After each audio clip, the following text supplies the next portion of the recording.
Alright, enough already. Galaxy Z Fold 6, OnePlus Fold, Motorola Foldables, Z Flips, and so forth. I'm sure you've had your share of YouTube tech content covering all of this, and that's why I do appreciate you still wanting to hear my take. Well folks, after well over 3 weeks of living with Samsung's Galaxy Z Flip 6, I'm ready to tell you the truth, and that truth is this little foldable has made some serious strides, and for the very first time in a while, I can, maybe not confidently, I can almost confidently say that maybe choosing the Galaxy Z Flip 6 here will not be settling anymore. At least not as much as it used to be, but, and there is a big but here, there are still a few things you should know before you take that plunge, and we'll make sure to cover every single one of those things. Let's go ahead and hop in. First, let's kick things off with the design. And at first glance, Samsung seemed to have taken the if it ain't broke, don't fix it approach, because unlike its sibling, the Z Fold 6, the Flip 6 here looks exactly like the Flip 5. Well, at least at first glance. And oh, guess what? On top of that, it's a whole $100 more expensive than the Flip 5. I'm pretty sure at this point of the video, you are tempted to click away and just go buy the Flip 5, but not so fast.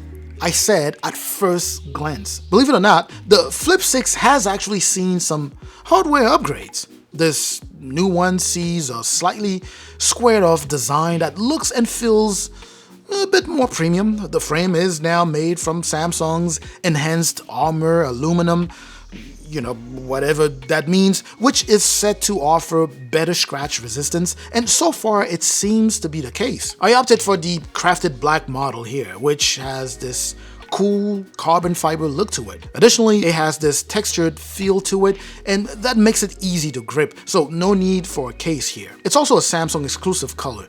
This year's regular color options are fairly bold and summery, so I just kind of stayed away from them.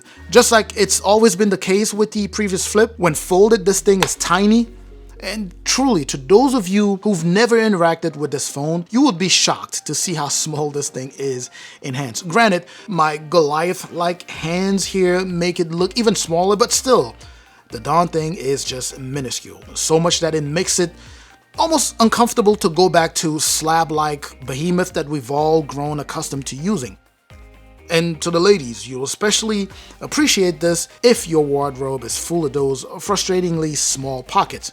The Flip 6 practically disappears in there, which is a massive win. Now, let's talk displays. Cover screen. This time around, Samsung cranked up the brightness to a dazzling 2,600 nits, which frankly seems to be the new standard for flagship nowadays anyway. That's a huge leap from last year's model, offering a better user experience even in bright sunlight. And by the way, if this is your first time visiting the channel, welcome of course. Please do me a favor, hit both the like and the subscribe button there. I truly appreciate that. But anyway, so unfold the Flip 6 here and you are greeted with a 6.7-inch display that sometimes feels a little too tall, even for my gigantic hands here. Still, you quickly forget about that and notice more of the vibrant colors on that display, and also that buttery 120Hz refresh rate and an unusual aspect ratio that still makes the screen enjoyable when scrolling through social media or just pages in general.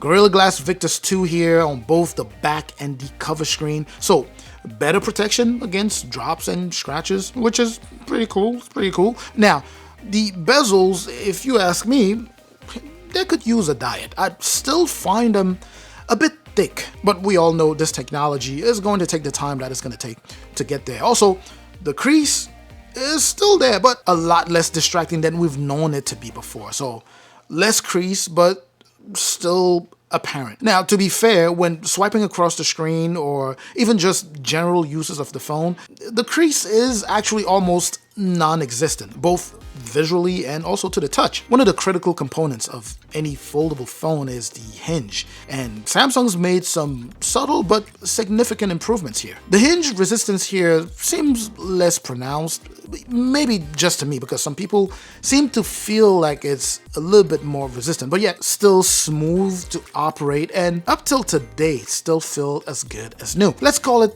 improved, but not perfect, but improved. And as with any foldable phone, the hinge is still going to remain that potential weak point. Also, Samsung claims to have reinforced it and added IP48 water and large dust resistance, which I think is a pretty nice touch. Clearly, Samsung has continued its strides in durability, but the reality is that folding phones are inherently more fragile than their non-folding counterparts. You'll notice even more upgrades here as we cover cameras. While the Flip 6 kept the same dual camera setup, the main sensor was upgraded to 50 megapixel. That's actually the one lens you find on the S24 series. Photos are crisp, detailed, and the colors are more accurate than ever. The larger sensor also means better low light performance, and I did see much cleaner shots in less than ideal lighting. You get colors that are more realistic, and overall, you get better rendition of details. The ultra-wide also got a boost, delivering cleaner shots with less noise. But here's a kicker: no dedicated telephoto lens. And does it matter? Well, the main sensor here does a pretty nice job. It does a bang-up job with the 2x digital zoom, making, portrait shots and close-ups look fantastic. Personally, I was impressed by how much better this camera upgrade made the overall camera system, or overall camera user experience on the Flip 6 here. Under the hood, you are looking at the Snapdragon 8 Gen 3, the same silicon powering Samsung's big guns this year. It's fast, it's efficient, and it keeps the Flip 6 running smoothly, even when you are pushing it with games like, PUBG or Asphalt 9, and even other large or heavy games. Now, you might be wondering about thermals. Well, cool as a cucumber with very little heat during extended sessions. And what about battery? Well, Samsung bumped it up to 4,000 milliamp hour, which finally puts to rest some level of the anxiety of running out of juice before the day's done. Is it iPhone 15 Pro Max or S24 Ultra level type of battery life? Not quite that, but it's a significant improvement over last year's. Although charging is just like what we saw with the Fold 6 here. Stuck at 25 watt for wire charging, which frankly, we gotta say, it is slow for 2024. To go from 0 to full, you are looking at about an hour and a half. I mean, it's not terrible, but for something that could be considered a flagship, or let's just call it a top-notch phone, I would expect a little bit more. So I would love to see Samsung, speed things up here. Now, what's the verdict?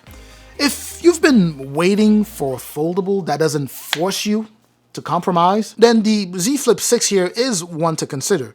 The design is sleek, performance is top-notch, the cameras are fantastic, and battery life finally feels respectable, I guess to a certain extent. But if you are after the most durable phone with the longest battery life, then you might be better off with the traditional candy bar-like phone. Anyways, I do appreciate you watching. I'm certainly hoping that this was informative. Please let me know what any questions or comments you may have in the comment section. Make sure to like, share the video if you know anyone who will be interested. Make sure to subscribe if you haven't done so already. I'm gonna catch you in the comment section. I'm also gonna catch you in the next video like I always do. Up until that next video, of course, as always, stay safe out there.